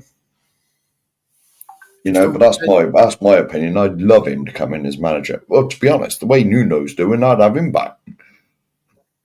Well, there's a few you'd have there, wouldn't you? I mean, I'd have any manager in the Premier League Thomas over Frank, Ange. Marco Silva. Yeah, they can all set a team out. Do you know what I mean? To the best of their abilities. Whereas, can I just point out something really important? Go on, well, mate. it's not. It's not at all. It's just I've seen it now and I can't unsee it. But I'm looking at Nige and I'm looking at the plant behind him, and over the top of his head, it looks like he's got a parrot sort of feathers fluffing up there, and I just can't see anything but that now. Yeah. Never mind. There you go. I How see about what you're that? saying there, Derailing the Dave. show? Yeah. I can see it there. That's mad, isn't it? You do what you like on this show. If you want to derail it, you can do anything on this show. You know. Did you not receive your run sheets? For that, do you? Yeah. Didn't you get your run sheet, Cove? Yeah, I've got it tucked in my dressing gown, mate. All right, mate. That's all right. Happy days. Wow. Right, so Hoffenheim on Thursday. Obviously, we believe that Leicester must be a must-win, as we was discussing earlier. Is it just a case of just get as many wins as we can under our belt, if that's possible, and just climb up with what we've got if they aren't going to sack him? I suppose that's the position that we're in, aren't we? Yeah. Well, to be honest, in the Europa League thing, I believe we got 2 games left, haven't we? Hoffenheim and is it Elfsberg or that's it? Yeah. and that? Yeah. Well, I think one win. If we get another 3 points, because a lot of them teams got to play each other, right? And so I believe if we win one of the last 2, that should get us in the top 8. It should do. It should do, because a lot of them teams have got, and a lot of the teams that's above us have got to play like the ones up near the top, like Lazio and all that. Yeah. And so I believe one more win, and that should get us in the top 8, which at least will, well, but then again, Levy probably wants to finish 9th, so we get an extra 2 games in the playoff round. Right. You know, £35 a ticket, whatever it is, to get in there these days for a Europa League game. Then again, you lose Thursday, and even though you should beat Elfsborg at home to get those 3 points, if you lose on Thursday, You never know. you're back to squeaky again, aren't you? Yeah. You know, you're relying on 90 minutes of football to get you through just in the top 8. Yeah. Sorry, I'll keep going back to it, but this bloke's so-called tactics it drives me mad, man, honestly. I'm genuinely not worried about what happens with Hoffenheim. The game that concerns me is Leicester. Yeah. Just imagine if we lose that. Yeah. Well, there'll be another emergency stream. Yeah. They're popular nowadays, aren't they? Yeah. I'm waiting for Ange to go so I can call it a world-class stream, Cova. Oh, dear. It's just mad. Anyone got anything that they want to say at all about our Spurs, what we haven't covered tonight? Maybe something you said on another show that hasn't gone out to our viewers yet? I don't know. It's just like, I'm just a bit lost with it, to be honest. Yeah. With you. I just don't know where we're going. The big trouble is you end up repeating yourself after a while, don't you? Because it's the same things happening over again. So it's the same arguments, it's the same complaints. But I think at the end of the day, this is a point for this club, as far as I'm concerned. Just get back to basics. And if we need an old school manager just to get a bit of shape and sense of pride and passion about what we're doing, I'll take that. That'll be enough to keep this club up. The players we've got, even now with injuries, there's plenty enough talent in there to be higher than this position. We should be up in the top half of the table. We're not great. I can see that as well. But I think there's enough talent there to be harnessed to drive us right up the table. And I do keep thinking back to the time when Juan de Ramos, had just won us the League Cup, but then the following season, the league form had just fallen off a cliff. And I feel like that kind of vibe now. We need somebody to come in and just rally the players, somebody with flair, personality, and a kind of bright-eyed, bushy-tailed outlook on it. And even at the age of 77 or whatever he is now, Harry Redknapp's still that. He's just got a love for football that's infectious. I think we just need somebody for the rest of this season just to put a bit of a smile back on our faces and say, it's all right, we'll sort out something in the summer. Yeah. We won't sort out anything in the summer, obviously, but at least it's the words. It's the correct words, isn't it? Makes us feel better. That's right. It's almost like playing the waiting game, isn't it? We are literally waiting for Ange to get sacked. We all know he's going. It's just a question of when. And in the meantime, we're just waiting. And I think someone said it earlier. We got 28 points from our first 10 games last season. Yeah. We've got 24 points from 22 games this season. Yeah. Yet he's still in a job. That tells you everything, doesn't it, about how shite he really is. Yeah. Now, I had this argument on another show I was on. I'm not mentioning any other shows, but like another show I was on. In that first 10 games, now, when we were top of the league after them 10 games, Sky always put the graphics up. We were top of the league. We were all loving it. We were fully on board the Ange choo-choo. Yeah. Everyone loved it. Right, and then it started falling off.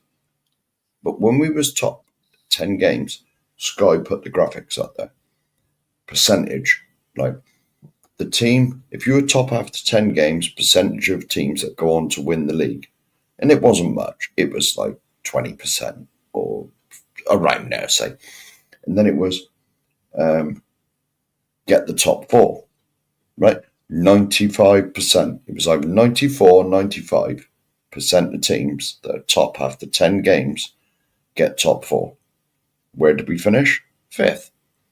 There we are. And so we are one of the 4 or 5% that didn't. You know, so that tells you everything. Trailblazers, aren't we? We always make records for bad things. Yeah, the wrong reasons. The wrong reasons. The records for the wrong reasons. Didn't we set a new one against Everton? Like losing 3 games in a row or something for the first time in like 70 odd years or 40 years or whatever. Records are getting broke every week for the wrong reasons, aren't they? Well, you got to remember, right? Because I know Everton have played a game less. I think they played 20 when they played us. We play 22 now, is that right? Yeah. Everton only played 20 because the Merseyside. Excuse me. You're right, mate. Yeah, and just slightly dying. The Merseyside derby had sort of been hang on. Carry on. Carry on. The Merseyside derby was a load of shite. Oh dear. You all right, Mark? Make sure you're all right, mate. You've gone a bit red. No, it's just half a death on screen. It's catching as well. Yeah. Yeah, there we go. They're all at it. There's a lot of lurgies going about this time, yeah. Well, Mark's only up the road from me, so he's probably just done that in my direction. Am I facing? No, I'm not. No. But anyway, so Everton had played 20 games before they played us. They'd only scored 15 goals. That's less than 1 a game. Yeah. In the first half, they scored 3. Yeah. You know what I mean? So, and I'll be honest, that first half especially. Well, I said on last night's show, there was one when I went to the toilet and I come back and I saw the replay where they were through 1-on-1. And did the Everton player have a bad touch or something? But it hit Kinski somewhere and went off. But to be honest, if they took their chances, they could have scored 5. Yeah. In the first half. Easily. DCL alone could have got a hat-trick. Yeah. You know, and this is scored for 16 games. Yeah, and this is a side that's only scored 15 all season. Big up to Calvert-Lewin, by the way, because he won me 80 quid because I bet on him to be first scorer. Excellent behaviour. Oh, I like it, Coof. I like Hey, it. Dr. Tottenham works for us if you let him. Yeah, I was going to say, I'm amazed you never put, I don't know, insert player, Sonny. Surprised you never put Sonny in there. Why? Sonny. Well, no, exactly. It was somebody to score a goal, Mark, not stand around. Oh, all right. Yeah. Well, if you'd put money on that as well, then, you'd have won that as well. That's the other bit about the state this club's in as well, isn't it? So many of us were predicting Calvert-Lewin to score a goal and for us to lose at Everton. Yeah. Because that's what we do. It's who we are, mate. And it just had to come true, and it's sure enough, right on cue, there it was. Yeah. We made them look great. And the bit that stands out from all of that is Moyes has only been there a bloody week, hasn't he? That's his first game, and he's got them organised, difficult to break down, and effective when they do attack now. Everything we're not doing, and this manager of ours, well, I'll say manager, it's a bit rich, that, isn't it? But it's this seat occupier. No, there's this person that stands around by the dugout. He's failing to do that in 18 months. That's just, whether you look at the statistics or whether you just use your eyes and watch it, you can see it either way. It's clear as daylight. This is not working. We look bad, really bad. And I'm sick of all these games where we score a couple of late goals and it's like, oh, we had some real fight in us towards the end.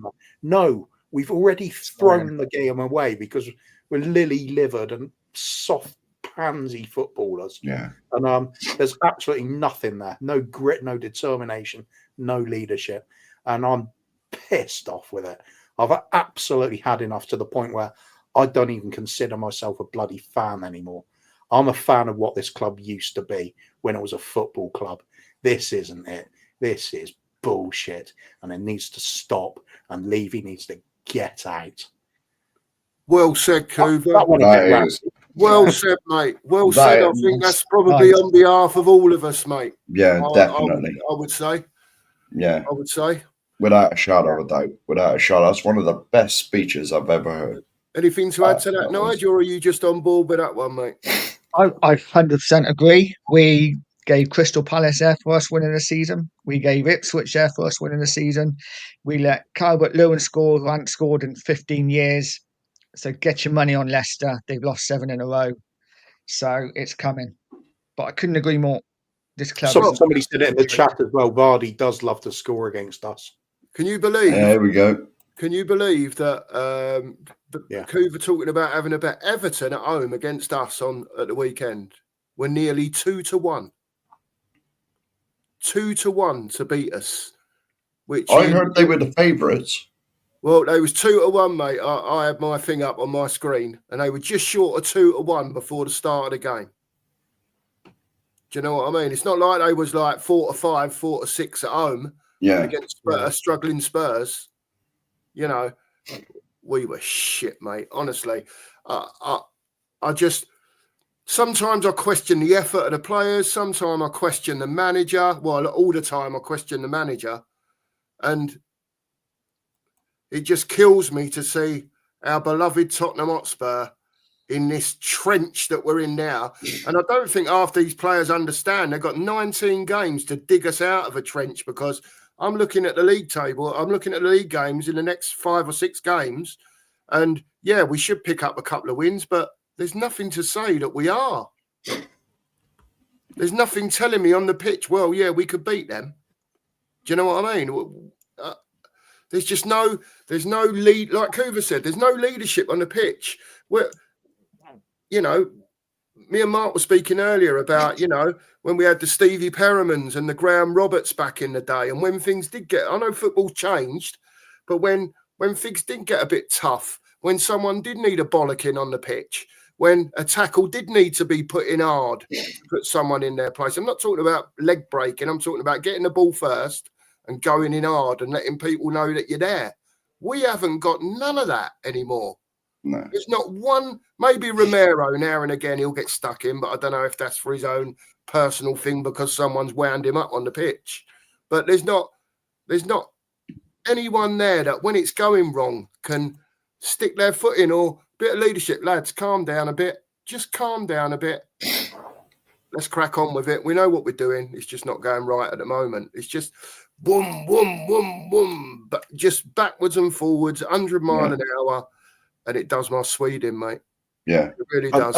And if we don't get the points sooner rather than later, you look at the run in April and May. Beginning of April, we go away to Chelsea. That's a loss. You know that's always a loss. Home to Southampton, we should win that easily, but you don't know anymore. Yeah. Away to Wolves, who will be our direct rivals for the relegation spots. Wouldn't fancy that one. Then home to Forest, who are going absolutely amazingly well. I'd expect us to lose that as well. Then away to Liverpool. And then to round it off, it doesn't sound like it's a big fixture normally, but away to West Ham on the final day of the season. Oh. Can you imagine if we actually need something from that game? West Ham put us down. Yeah. Oh, that would be mad. we was on about this. We was on about this the other day on the channel, and I said, like, if we do, well, we're in it now, technically, but if we really do drop a bit more and really get involved in it, would you trust this team to scrap their way out of it? No. Definitely. No, and this is why it's got. We're at a point now where I would take Højbjerg back at the club. I would take an Eric Dyer back at the club, and that's how bad we are. That I would have them in my squad because I think they'd give us a bit more leadership. You know, even Kuva was talking about like Graham. What was it? Who was talking about? Oh, yeah, Mark was talking about Graham Roberts and players like that. But even on Michael Dawson, you know, that kind of player. I'd love a player like that now. We're just lacking leaders. No, just one thing I will say. I've seen Bobby. He's been WhatsApping me. I've seen your troubles with your computer. I thought you were head of technology, mate. And I have said I'm available if you got any technical difficulties. You know, well, I did WhatsApp him to hit it with a hammer. That's what I normally do. Shout at it. Bad language and a hammer. That's usually Yeah. Swearing, shouting, hammer. It is what it is, isn't it? Yeah. So I think we've covered everywhere for tonight. We're nearly 2 hours in. Unless anyone else has got anything they want to say, or I've run out of questions, to be honest with you. I'm not supposed to say that on stream. Only one interesting thought now is that we are now becoming so bad that we might finally unite the fan base. And just saying, God help us. We could all be praying on the last day together. Well, I hope it don't get to That's how bad it is. Yeah. Well, if we do get relegated, I'm planning to emigrate somewhere for a year. Devon? Yeah, I don't know. Isle of Wight, Devon, anywhere. At least we can go away to Bristol City. That'd be a nice trip. Well, True. Yeah. Have a day down at Mark's, Nige. No. We've missed Nige those is closer days than away. me. We've missed those days away at Stoke midweek in November, haven't we? Nige is closer to me than Bristol. Yeah, probably. Oh, definitely, mate. You're definitely closer to Bristol than I am. Definitely. And on a positive side, if we do get relegated, you can't spell championship without champions. Oh, that's a point. But if we do come back, finish third in that. Yeah, and win the playoff. Yeah, just for the extra money. We'll have the playoff trophy. That'll do us. At least it's a trophy, isn't it? We won't be good enough to get an invite to the Audi Cup next time. Oh dear. That does sound holders, isn't it? And the water toll. Oh, it was that ridiculous team we played last time, the Sailor one. I Oh, keep yeah. wanting to say Sailor yeah. Moon, but you know who it is. They'll be too big a fry for us next time. Yeah. They'll be posting out. Can we have like Accrington Stanley over instead? Bristol Rovers or something. Can we get them over? Yeah. Well, I think that time's come, Mark. What do you think? Wait, if you want, mate. Now, I would say we have practiced this, Oh. but obviously we haven't. Now, shall we have a go at the outro? And how many times? I just want to say thanks to everyone for coming on the channel tonight.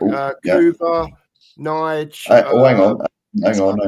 Hang on. Keep it going. So I'll keep talking, Mark. You ain't got to worry. Yeah. Keep doing your thing. Yeah. No, here we go. Right. There's Nige. Yeah, there's Nige. Make sure you sub to Nige at Pure Koi. He's doing a great job over there. Yeah. Make sure you sub to Kuva over at the Free Spurs Boys with Bobby and the boys. Yeah, even though Bobby didn't turn up, we still advertise your channel, we mate. still love him, though. He's all right. Yeah, Bobby. no. He's a good man, Bobby. Bobby and Cooves is probably the first people I ever streamed with. Excellent. I believe Yeah, so. But let's face it, an Indian man with technical problems on his laptop, I just find this very, very hard to believe. And also, a big up to Jay at the Hotspur Cave for coming on tonight. Yeah, big up, Jay. Yeah. Big up to Jay. Big up to all of you. Big up to all of you in the chat. And we'll see you again soon. And all I've got to say is it's a good night from me. Hang on. And it's a good night from him. Thanks, we got everyone. it right, mate. It's been a great stream. Thanks very much. We did it right. End the stream, Dave. End the stream. It went right. End the stream, Dave. Love you all. Love you all. End the stream. Come on, you Spurs and all that.